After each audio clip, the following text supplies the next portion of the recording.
امام علی مقام کی کوئی ذاتی لڑائی تو نہیں تھی نا یار. عہدہ منصب چاہیے ہوتا وہ بھی مل جاتا، مراعات بھی مل جاتی، وزارت بھی مل جاتی، بہت ساری چیزیں دینے کو تیار تھے. بس بیعت کر لو. بیعت کر لو. اگر امام علی مقام ایک ظالم کی، ایک جابر کی، ایک فاسق کی بیعت کر لیتے تو رہتی دنیا تک ایک حجت قائم ہو جاتی کہ جب نواسہ رسول نے بیعت کی تو اب ہر ظالم کی بیعت کرنا جائز ہے. کبھی کوئی مظلوم کھڑا ہوتا پھر نہ. تو امام علی مقام کی جو سیرت ہے، جو کردار ہے، وہ بتاتا ہے کہ جب معاملہ حق و باطل کا آ جائے تو حق کے ساتھ کھڑے ہو جاؤ. آج بھی میں کہتا ہوں کوفیوں کی طرح دروازے بند نہیں کرنے چاہیے، کھڑکیاں بند نہیں کرنی چاہیے. یہ نہ ہو کہ باہر ظلم ہو رہا ہو اور اندر بندہ مسلح بٹھا کے بیٹھا ہوا ہو. تو کیا ہم کوفیوں کی طرح ہیں؟ میں تو آپ کے سامنے وہ بات کر رہا ہوں. ایک بستی تھی، وہاں اللہ نے فرشتوں کو بھیجا کہ عذاب دو جا کے. تو فرشتوں نے آ کے بتایا مولا وہاں تو تیرا ایک نیک اور پارسا بندہ بھی ہے. تو آپ نے فرمایا اس کو پہلے عذاب دو. اللہ اللہ اللہ اللہ. ظلم ہو رہا ہے، وہ بیٹھا مسلح پہ. یہ امت افضل امت کیوں ہے؟ کنتم خیر امت اخرجت للناس. یہ ٹائٹل کس وجہ سے ملا؟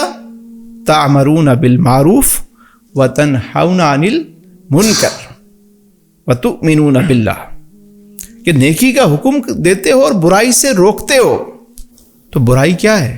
ظلم کرنا برائی نہیں ہے، کرپشن کرنا برائی نہیں ہے، دوسروں کے حقوق پہ ڈالکا ڈالنا برائی نہیں ہے. تو آج حسینی کردار کو دیکھنے کی ضرورت ہے، آج حسینی کردار کو اپنانے کی ضرورت ہے.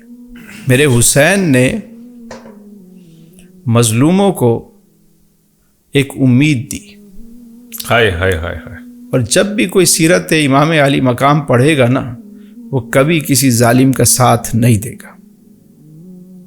آج واقعہ کربلا تو بار بار سنایا جاتا ہے، لیکن اس کی جو روح ہے،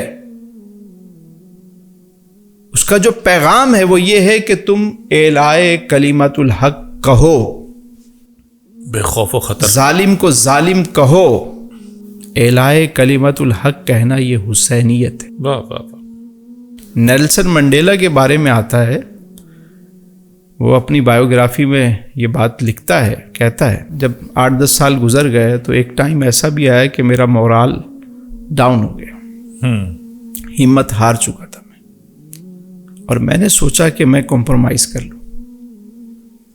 میں مینٹلی طور پہ پورا تیار ہو چکا تھا، لیکن مجھے کسی دوست نے کوئی کتاب دی تھی. تو جب میں رات کو بیٹھا اس کتاب کو دیکھنے لگا تو اس میں امام علی مقام کا واقعہ کربلا موجود تھا.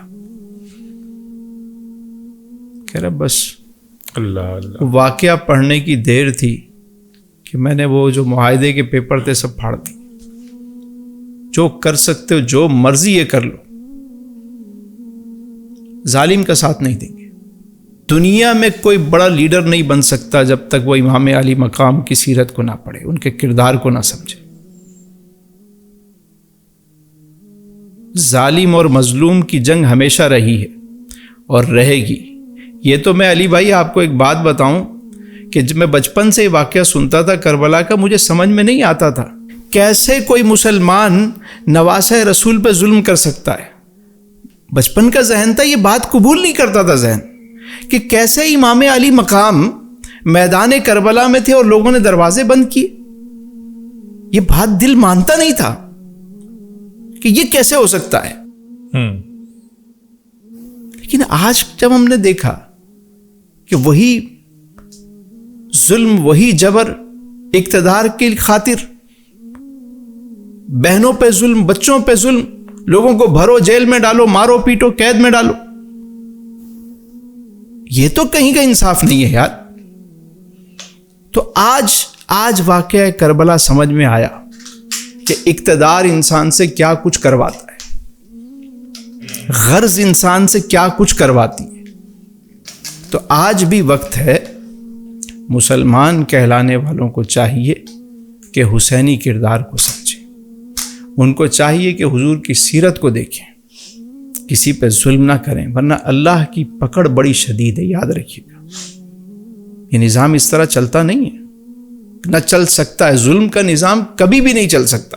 سر سوال یا گھوم پھر کر پھر وہی آ رہا ہے کہ نیلسن منڈیلا مسلمان تو نہیں تھا، اس نے واقعہ کربلا پڑھا، جیل میں پڑھا، اور وہاں اس نے اس کو اڈاپٹ کیا، کنسیو کیا۔ ہم تو ماننے والے ہیں حسین کے، ہم کیوں نہیں اڈاپٹ کرتے؟ میرا خیال ہے کہ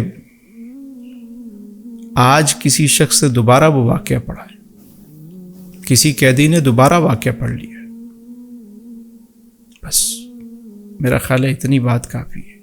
کافی ہے، پہنچ یہ گئے۔ واقعہ ہی پڑھنے کا ہی نتیجہ ہے کہ چٹان کی طرح کوئی کھڑا ہو جائے،